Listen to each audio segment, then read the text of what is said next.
असलम भाई, तुम्हें पता है कि स्ट्रगल कि ऑडिशन कभी मेरी किस्मत में था ही नहीं।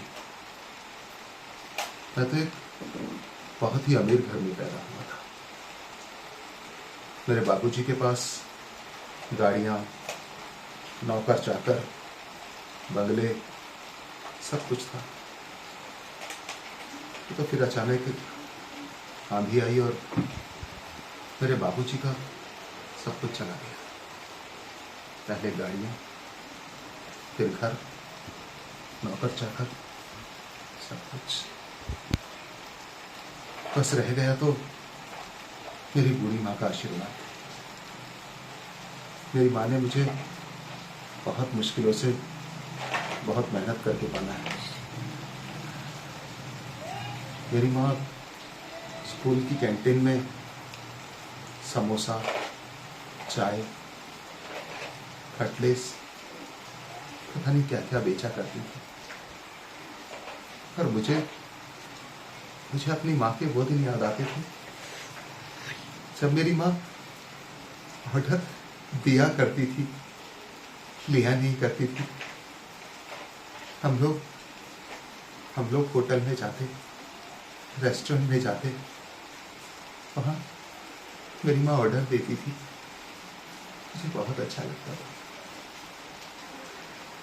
ऑर्डर देते देते मेरी माँ कब ऑर्डर लेने लगी मुझे खुद नहीं पता चला। लेकिन मेरी माँ एक बात हमेशा बोलती थी कि बेटा, हमेशा सच्चाई का साथ देना, कभी भी गलत और झूठे रास्ते पे मत चलना। मेरी माँ का एक ही सपना था कि मैं पढ़ लिख करके बहुत अच्छा इंसान बनूं।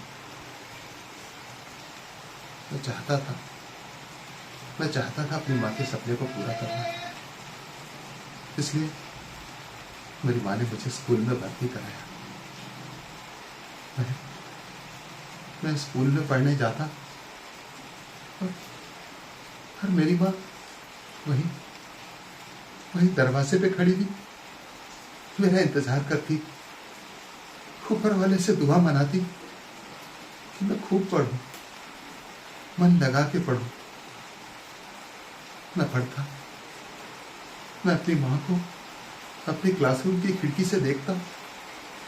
मेरी माँ वही दरवाजे पे खड़ी थी, मेरे बाहर आने का इंतजार करती रहती थी कि कब मैं पढ़ के आऊंगा और मेरी माँ मुझे घर जाकर के खाना खिलाएगी, गुलाब जामुन और रसगुल्ले खिलाएगी।